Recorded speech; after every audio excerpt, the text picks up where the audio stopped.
His time, in His time, He makes all things beautiful in His time. Lord, please show me. M'dzina la Tate ndi la Mwana ndi la Mzimu Woyera. Amen. Ndikulandireni pano pa Tiyankhuleni Ambuye. Lerotu ndi lolemba Mulungu wa namba 24 pa masiku a Mulungu apa chaka pa 12 Septemba. Leronso tikukumbukira chaka cha dzina loyera la Amayi Mariya. Mawu athu oyamba akuchokera mu kalata ya Paulo woyera ku Akorinto. Akorinto 1 mutu wa 11 ndime ya 17 mpaka na 26 kudzawerengaso 33.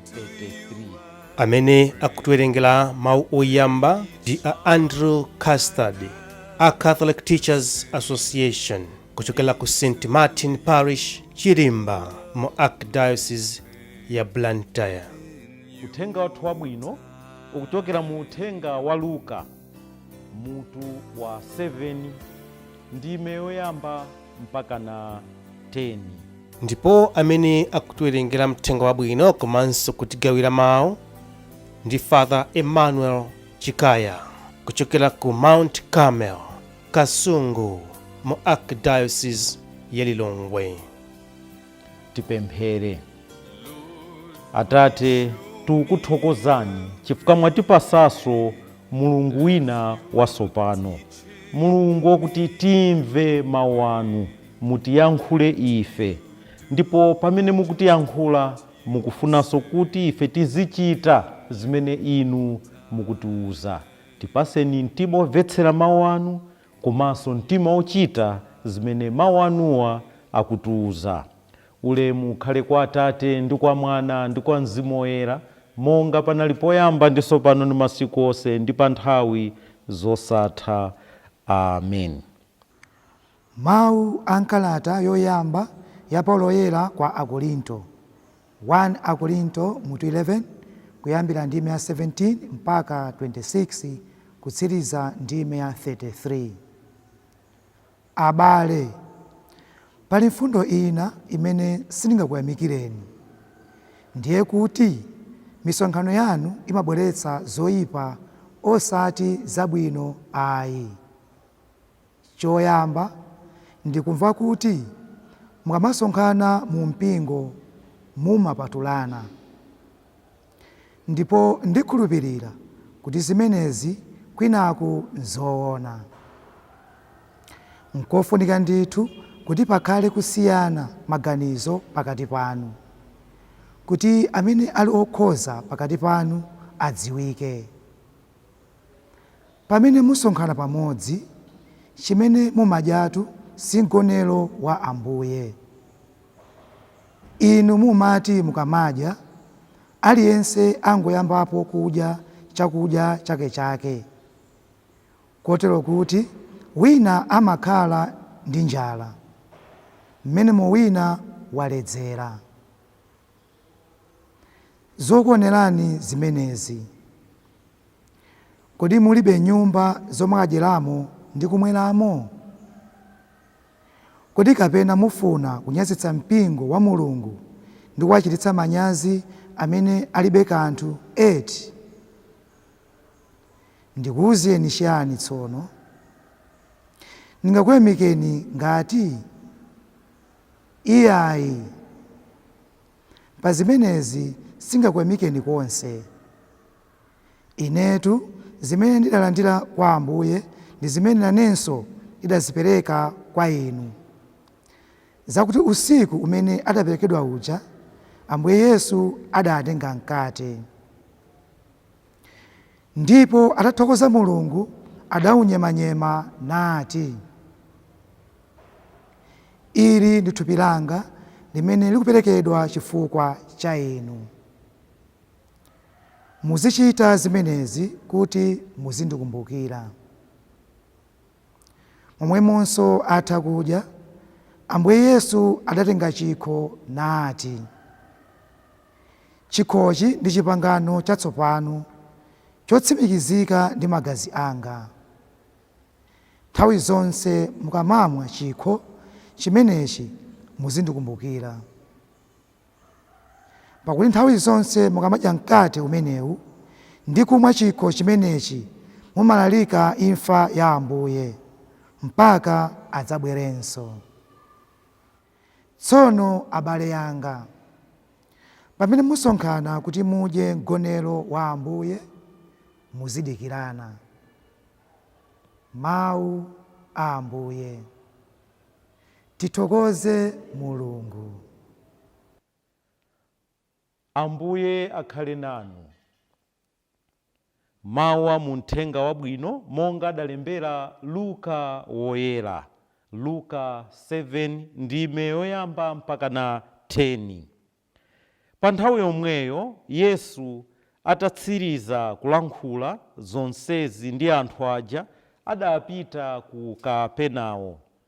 Tsono mkulu wina wa gulu la asilikali a Chiroma 100 anali ndi wantchito amene ankamukonda kwambiri.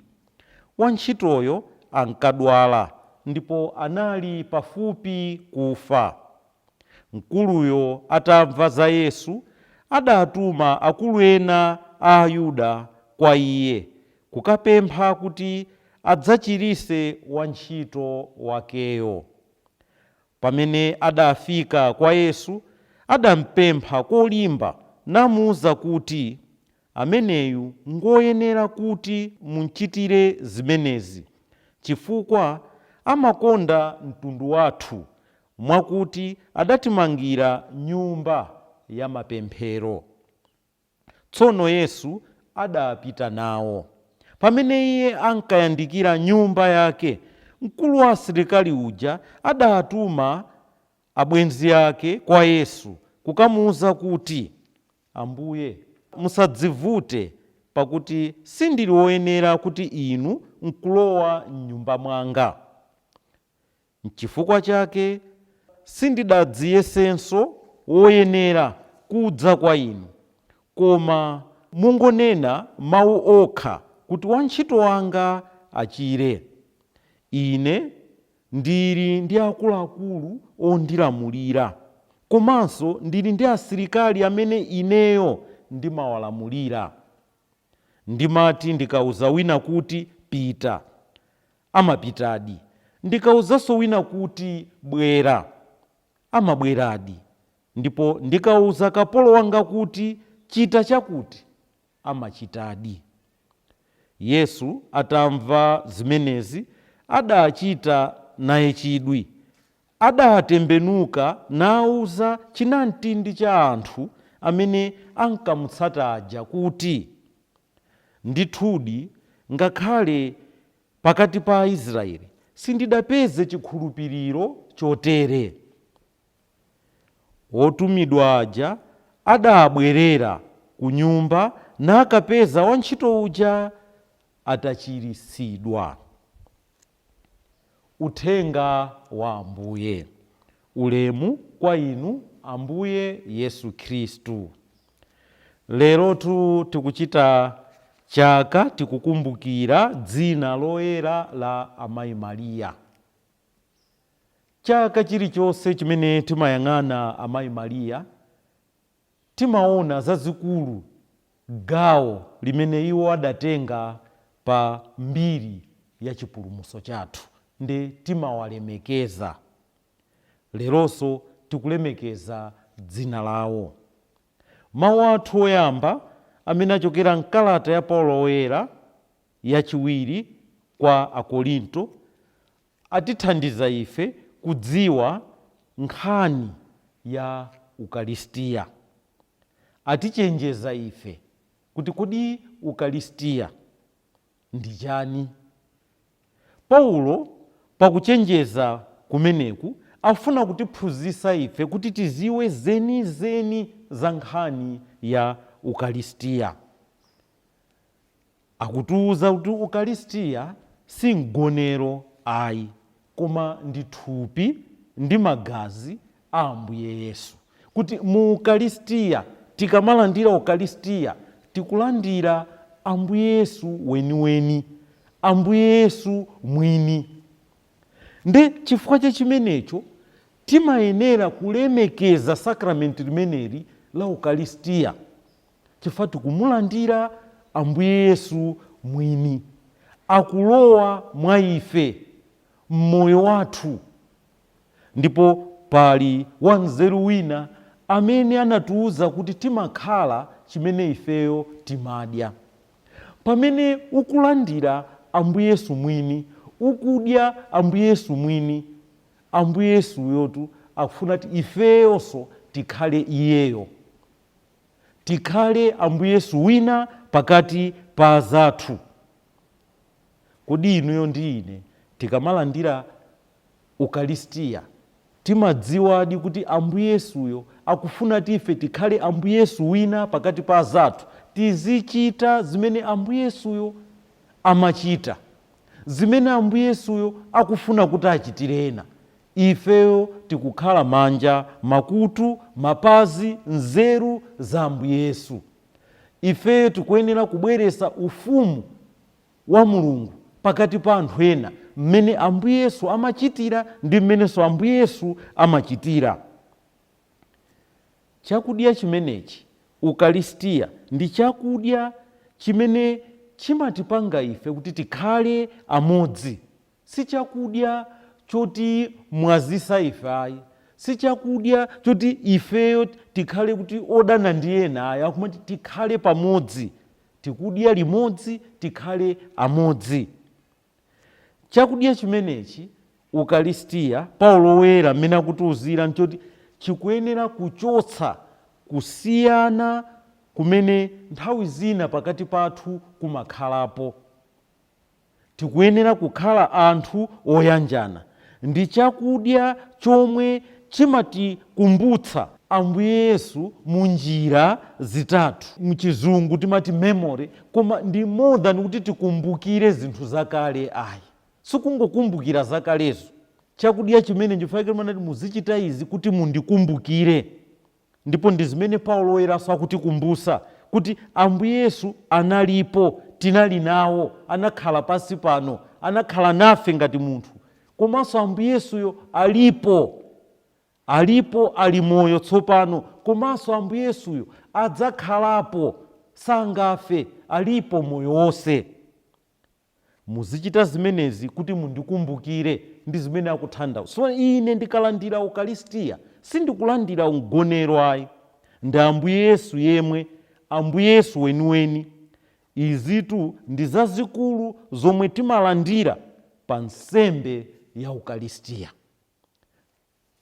Tikafika mu uthenga wathu wa lero, tikuona mkulu wa asilikali amene akukhala chitsanzo cha utumiki, kudzichepesa komanso chikhulupiriro.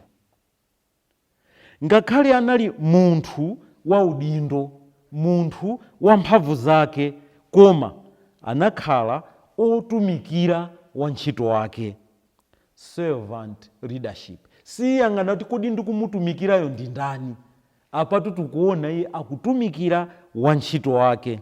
Ifeso ndi zimene tikupemphedwa ngati akhristu, kukhala anthu amene tili pa utumiki, anthu amene tili odzichepesa, komanso anthu amene tili achikhulupiriro. Mukudzichepesa kwake mkulu ameneyu akudziona kuti iye ndi osayenera pamaso pa Ambuye Yesu omwe. Akungotuma anthu ena, pitani mukapemphe, pitani mukauze, abwere adzachirise wantchito wangayo. Komanso pamene Ambuye Yesu akubwera, akutuma ena ati yaya asachite kufika kuno. Angotiuza mphamvu zimene ali nazonso iyeyo, amatuma anthu, amapita, amauza ena abwere, amabwera. Kuti Ambuye Yesu sakumuna kuti Ambuye Yesu ali ndi mphamvu zimenezi, akhoza kungolamula kuti wantchito wake achire. Ndipo zimenezi ndi zimene Ambuye Yesu adachita, ndipo poona chikhulupiriro chimenechi Ambuye sati sadaonepo pakati pa Israeli chikhulupiriro choterocho. Kodi inuyo ndine Ambuye sangafike pa ife nkumanenanso mawu amene ati sindaonepo chikhulupiriro ngati chimenechi? Mkulu ameneyu tungakhala ali msilikali akutiphunzitsa chikhulupiriro mmene chiyenera kukhalira, kugwiritsa ntchito zimene iye ali nazo, zimene iye akuziziwa, nkuona ti Mulungu ndi woposa zimenezo, akhoza kuchita kuposa pamenepo. Ambuye Yesu wathu mchimozimozi amachita zinthu kuposa mmene ife tikuganizira, mmene ife tikuonera kuti ziyenera kutero. Ambuye Yesu amaposa pamenepo chifukwa kuti ndi Mulungu. Kudzichepesa kumeneku ndi kumene kukuyenera kukhala pakati pa inu ndi ine. Mkulu ameneyu akuonesa kukhulupirira kwake Ambuye Yesu kwathunthu, kukhulupirira Ambuye Yesu kwatoto moyo, kuti inunso ndi ine tikuyenera kufika pamenepo. Komanso poona zina tiyang'ane kuti mkulu ameneyu waona ntchito wake amene akudwala akuyang'ana ndani okuti angamuthandize. Akudalira ndipo akuona kuti ndi Ambuye Yesu yekha. Kodi pakati pathu ifenso timaona ti mavuto amene ife tikudusamo, zovuta zimene zikubwera pakati pathu, ndi Ambuye Yesu yekha amene angagonjese zimenezo? Mkulu ameneyitu nchifukwa akupita kwa Ambuye Yesu, akuuza Ambuye Yesu, akudalira Ambuye Yesu. Inuyo ndi ine kodi timadalira Ambuye Yesu? Tafikapo ife pa Chikhristu chathu manati Yesu yekha ndi amene angandichirise, Yesu yekha ndi amene angagonjese mavuto amene ndikudusamo ine, Yesu yekha ndi amene anganditenge ine kudusa munyengo zimene ndili nazozi ndikuzigonjesa. Kudalira Yesu, kuzindikira kuti Ambuye Yesu ndiye amene ali ndi mphamvu zonse, osadalira zina, osadalira mphamvu zimene ine ndili nazo, kapena chuma chimene ine ndili nacho, kapena mphamvu, kapena udindo umene ine ndili nawo, koma kudalira Ambuye Yesu. Mkulu amene watiphunzitsa zimenezo. Zili kwa inuno inu ndi ine kuti kodi ife timadalira ndani? Tikudalira Ambuye Yesu? Tiyeni pachina chilichonse tipite kwa Ambuye Yesu, ndiye mayankho athu. Munali ndi ine Bambo Emmanuel Chikaya.